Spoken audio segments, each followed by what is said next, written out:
The legend of hellhounds. Dogs have been man's best friends for a long, long time according to the Smithsonian. They've lived alongside us for so long that the details on how that partnership started have gotten a little murky. That's too bad. They quote one anthropologist as saying, "The domestication of dogs was one of the most extraordinary events in human history." For as long as we've had dogs by our side, we've been more than a little suspicious of dogs of the not-so-nice variety. Wolves may only want to be left alone, but mankind has long told tales of another kind of dog, the black-furred, red-eyed beast that lurks in the night, watching and waiting. Yikes. We've even given canine companions to our deities. Good and bad. And it's sort of fitting. Many of these otherworldly beasts are tasked with guiding our souls to the afterlife, or guarding the gates to make sure no trespasser gets in, or restless soul escapes. Who are these hellhounds? And how did they evolve from our most trusted companions?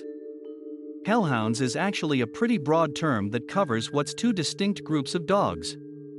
First are the literal hellhounds, beasts that Britannica says have traditionally cropped up in the world's mythology, usually standing guard at the underworld. Those dogs are definitely something special. They're otherworldly and divine. But there's something else that wanders our world with us, a different kind of hellhound that's no less terrifying, but slightly more real. Folklore is rich with tales of spectral hellhounds that haunt our world, and according to Kirsten Carr of Utah State University, the black dog is particularly popular in the tales of the British countryside. Many areas like Lincolnshire, East Anglia, Devonshire, and Somerset have their own black dog, and a set of legends that have grown up around them. The hellhounds of folklore are no less terrifying than those of mythology. Their appearance is almost always described as terrifying and malevolent. They're often associated with cemeteries, graveyards, or places where executions or particularly violent murders have taken place, and whenever they appear, they're usually said to be an omen of death. So, you're wandering the British countryside, and suddenly, you're aware of a massive black hellhound following you. Should you be scared? Probably. But maybe not, says Kirsten Carr of Utah State University. Not all spectral black dogs of folklore are bad, and some might even show up knowing you're in need. Take the tale of a Mr. Wharton who told a story about a friend named Johnny. Johnny was walking through the English forests, on his way to visit a friend, when a massive black dog suddenly appeared at his side. The dog walked with him to his friend's home, waited outside, and rejoined him when he left. He escorted him back out of the woods and vanished at the tree line. Years later, two prisoners at York Jail confessed that they'd seen him, and had every intention of killing and robbing Johnny that night. But they were deterred by the presence of the black dog. Other stories of these benevolent hellhounds are very similar. They usually appear to escort someone to their destination, and eventually, that person finds out they were being targeted by someone for something horrible, only to be saved by the presence of the dogs. The dogs of some areas like Lincolnshire County inevitably act as protectors, proving that even hellhounds can be good boys. The earliest record of the sighting of a hellhound goes all the way back to 1127, and it's buried in a fascinating document called the Anglo-Saxon Chronicle. The preface of the 1914 version describes it as a chronological record of important events, starting with the year AD 1, the reign of Octavian, and the birth of Christ. Fast forward a bit to 1127, and along with records of a meeting between England's King Henry and Scotland's King David, there's mention of a Sunday in Peterborough. People began reporting seeing a group of hunters, but they weren't exactly earthly hunters. These hunters were black, and large, and loathly, and their hounds were all black, with white eyes, and ugly, and they rode on black horses, and on black bucks. This was seen in the very deer park of the town of Peterborough, and in all the woods from the same town to Stamford, and the monks heard the blasts of the horns which they blew in the night. Is that the first sighting of a hellhound?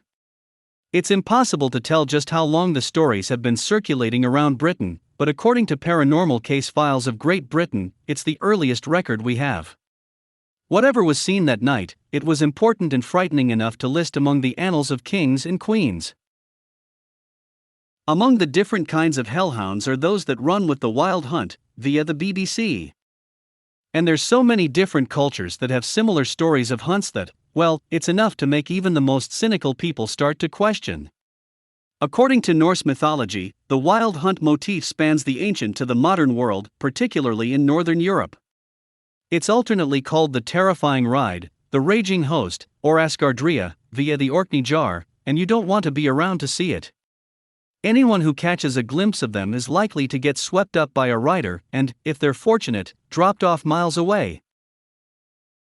The leaders of the hunt vary, too. In some areas, it's Odin, while in others it's Perchta, or Herne the Hunter, and in the Middle Ages, it was even said the hunt was led by King Arthur or Charlemagne. In Wales, the hunt was led by Gwyn ap Nudd, the Lord of the Dead, and his hellhounds were a little different, completely white save their blood-red ears, and their ride was said to herald imminent doom. For all the variations on the tale, there's some things that are similar across most cultures. The hunters usually rode in midwinter, on the coldest, darkest nights of the year, running through forests and storms. They're always in the company of their horses and their hellhounds, and they're always seen as walking between the living world and the dead. What happens after we die is one of the great mysteries of the world, and cultures across the world have tried explaining just where we go when we leave the land of the living. A surprising number of them have hellhounds that either act as spirit guides to take souls to their final resting place, or as guards of the underworld.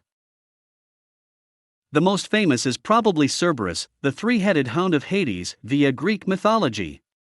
He was one of the monstrous children of Echidna and Typhon, and a sibling of the Hydra and the Chimera, and according to some myths, those 3 heads may have just been a more convenient way to depict him. In art, Hesiod claimed he had 50 heads, while Pindar said he had 100. Cerberus isn't alone though. The ancient Egyptian pantheon had Wepwawet, via Ancient Egypt Online, a wolf god whose name means the opener of ways. It's believed that he was the one who guided souls on their path through the afterlife, and was eventually absorbed into Anubis and Osiris. And the Aztecs had Xolotl, a dog or dog-headed god who carried both the sun and the human soul, via American anthropologist. Then there's Garmr, the Viking Age dog Norse mythology says has been connected to the Hound of Hell.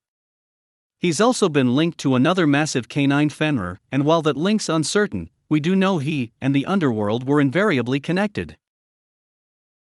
Many towns and counties across Britain have their own hellhounds, but the most famous is possibly Black Shuck. Britannica says he's a Barghest, which is a monstrous dog that only comes out at night. In some stories, he's particularly easy to recognize because of his single eye. Atlas Obscura says Black Shuck was said to live in the area around Leiston Abbey, and sightings of him go back around 500 years. The most famous story is that on August 4, 1577, Black Shuck broke down the doors of 2 churches, Holy Trinity Church in Blythburgh and St. Mary's Church in Bungay, and ran through the congregations gathered there. During the first attack, which led to the collapse of the church steeple, he reportedly killed a man and a boy. In the second attack, he made a beeline through the crowd, heading for 2 people who knelt in prayer. They were dead before they knew what hit them. And sightings have continued for a long, long time. According to the Eastern Daily Press, a man was driving a cart along a lane in Norfolk. In 1893, a massive black dog who the driver's companion later identified as Black Shuck stepped out into the road. The driver refused to swerve for him, and when the cart collided with the dog, it burst into flames. The driver was dead within days, and the dog was never seen again. In 2014, Black Shuck was in headlines again. The Daily Mail proclaimed, "Is this the skeleton of legendary devil dog Black Shuck who terrorized 16th century East Anglia? Folklore tells of 7-foot hellhound with flaming eyes." The article went on to claim that archaeologists working at Leiston Abbey, pictured, had uncovered the remains of a 7-foot-long dog, which appeared to have been buried at the same time Black Shuck was terrorizing East Anglia. So, was there a massive torch and pitchfork party that ended with a massive success? Not exactly. The archaeologists at Dig Ventures were horrified when they found their discovery reported in the Daily Mail, with head archaeologist Brendan Wilkins writing of the article, "How on earth did this happen? How could we contain it? and was this the end of any shred of archaeological credibility I would ever have? Fortunately, it wasn't, and while it wasn't Black Shuck, it was pretty cool.